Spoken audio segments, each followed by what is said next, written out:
مامۆستاجان ئەو کەسانی کەوا دەمیان زۆر شڕە جوون دەدەن مەعادەلی خواکە نوێژش دەکەن و بە ڕۆژی دەوم بەس دەمیان زۆر شڕانی جوون دەدەن جوونی بە خۆی و بە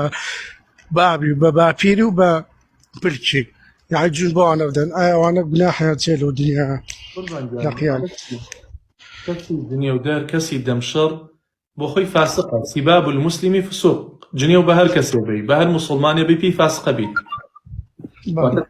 واتە تاوانێکی بچووک نییە وریا بنها پێی فاسقە بی یەکسەر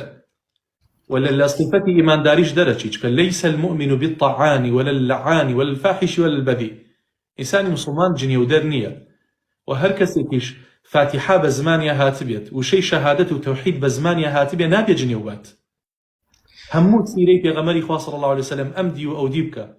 ڕۆژێ لە ڕۆژان تەعنی لە یەک کەسێک نەداوە تعلیقی ناشرینی لە یەک کەسێک نەداوە جنێوی بە هیچ کەسێک نەداوە بۆیە هەر کەسێک ئەڵێ من شوێنی محەممەد ڕەسوڵ الله کەوتومە صلی الله عليه وسلم ئەبێ زمانی پاک بێت ئەبێ وەک ئەو ڕەوشت و ئەخلاقی جوان بێت بۆیە ئەو کەسانی کە جنێوە دەن و بەخۆشیان ئەڵێن موسڵمان با بەخۆی بڵێ موسڵمان بەڵام صیفەتی موسڵمانبوونی هەڵنەگرتووە چونکە ئێمە یەک تعریفمان هەیە بۆ ئینسانی ئیماندار بۆ ئینسانی موسڵمان المسلم ئەمە تعریفی ئینسانی موسڵمانە هەر کەسێک ئەم لەم تعریفەیە خۆی نەبینیەوە لەم دێڕەیە خۆی نەبینیەوە با بڕات هەوڵ با خۆی چاکات المسلم مسلمان کێیە من سلم المسلمون مسلمانەکان لی سەلامەت لە چی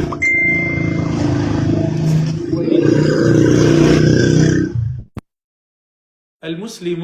أما تعريف إنسان مسلمان من سلم المسلمون من لسانه ويده خلق لدست لزمانت بيويبن هر کس یک بدسی عزیتی خلقی دا چون با کومنتر نووسی و گالتا با خلقکات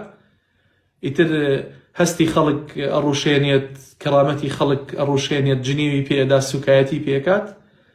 یان بە زمانی جنێو ئەدات ئەوە هەڵگیری مانای شوناسی ئیسلامەتی خۆی نییە موسڵمانبوونی خۆی نییە کەواتە ئەو ناوە هەر شتێکە ئاساییە بەخۆی بڵێ موسڵمان ئاساییە بەڵام پێناسەی موسڵمانبوونی هەڵنەگرتووە ئەو هەویەی هەڵنەگرتووە هەر کەسێک زمانی پاک بوو دەستی پاک بوو تەوحیدەکەی هەبوو ئەو کاتە ئەتوانێ بەخۆی بڵێ من موسڵمانم ئەو کاتە ئەتوانێ شانازی بەخۆیەوە بکات ئێستا گەنجێک کە دوای ینی حرام کەوتووە دوای دایان پیسی کەوتووە دوای هەرچی شتێکی خراپ کەوتووە ناتوانێ شانازی بەخۆی کا بڵێ من موسڵمانم ئێستا خەڵکێکەیە نوێژیش ناکە باشە نوێژ ناکە هیچ نوێژ ناکات و هەموو شتێکی خراپی شەکات مناقەشەی ئەوە لەگەڵاکە ئەڵێ من لە تۆ موسڵمانتر